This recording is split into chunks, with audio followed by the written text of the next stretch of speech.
Natakot ka ba nung nakita mo na gumalaw yung sofa habang nag-i-edit itong content creator na to na si Macdo Official?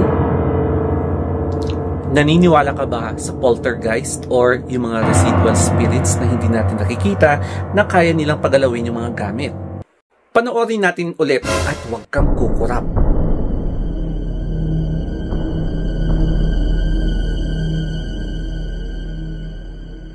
May mga nagsasabi na baka prank lang ito o kaya fake itong video na to.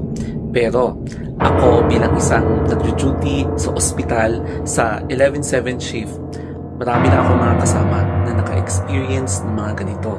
Yung tipong gumagalaw ng mga bagay pero wala ka namang kasama doon sa station.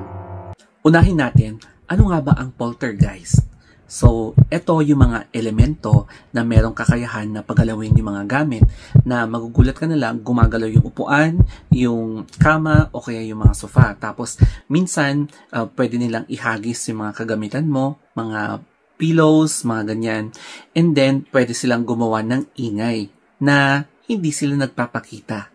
Pagdating naman sa spiritual entity, ito yung mga imprints na naiwan ng mga taong namayapa na meron pa ring natitirang mga bakas ng elemento na pwedeng makapagbigay ng siguro mararamdaman mo such as mga ganyan, gumalaw na mga kagamitan. Pero hindi siya kasing lakas mga ginagawa ng poltergeist. So, parang milder version yung mga spiritual na entity or spiritual spirits na nandyan sa isang lugar. Naalala nyo ba yung previous vlog ko about sa 3 AM na umiiyak na bata? Parang ganito siya.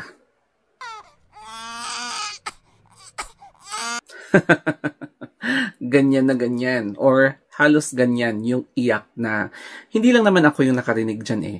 So, bahala na lang kayo kung maniwala kayo or hindi. Sa sitwasyon naman kasi namin sa trabaho, I think reasonable kung bakit may mga nagpaparamdam. Kasi in every shift, lalong-lalo na nung kasagsagan ng COVID, meron at merong nagko-code.